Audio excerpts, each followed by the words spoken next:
71 সালে আমি অনেকবার বলেছি, এদেশে কৃষক, শ্রমিক, মেহনতি মানুষ, খেটে খাওয়া মানুষ, সেও মুক্তিযুদ্ধকে সমর্থন করেছে এবং জেনেছে পাকিস্তান থাকবে না।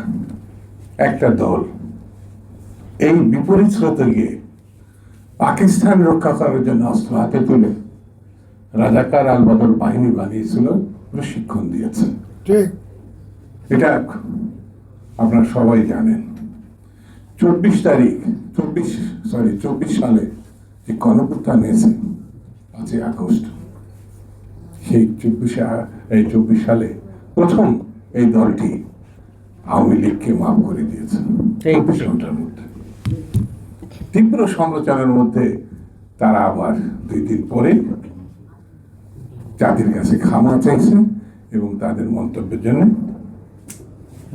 দুঃখ প্রকাশ করেছে।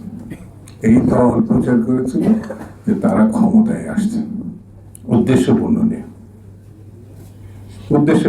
কয়দিন আগে একটা জরিপ বাজারে আসছে, আপনাদের নজরে আসছে কিনা জানি না, 4টা প্রতিষ্ঠান, তারা দেখাইছে বিএনপি এবং ওই দলটির সঙ্গে একেবারে 1-8% কম না, মানে তীব্র প্রতিদ্বন্দ্বিতা হবে। আপনাদের নজর আসছে কিনা জানি না। এটা একটা ধারণা দেওয়ার চেষ্টা যে তারা একেবারে বিএনপির ছই অবস্থা। কেন? তারা আন্দোলন করেছে, কেন তারা রাস্তায় ছিল, কেন তারা মানুষের পক্ষে ছিল। এই কারণে তাদের 3% ভোট 40% গেছে।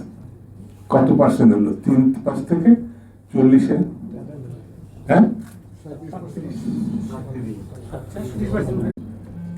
71 সালে আমি অনেকবার বলেছি, এদেশে কৃষক, শ্রমিক, মেহনতি মানুষ, খেটে খাওয়া মানুষ, সেও মুক্তিযুদ্ধকে সমর্থন করেছে এবং জেনেছে পাকিস্তান থাকবে না।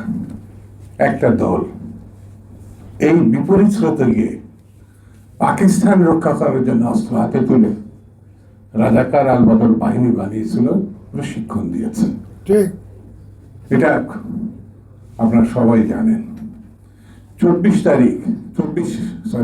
সালে যে গণঅভ্যুত্থান হয়েছে 5ই আগস্ট, সেই 24 সালে প্রথম এই দলটি আওয়ামী লীগকে মাফ করে দিয়েছে 24 ঘন্টার মধ্যে। তীব্র সমালোচনার মধ্যে তারা আবার 2 দিন পরে জাতির কাছে ক্ষমা চাইছে।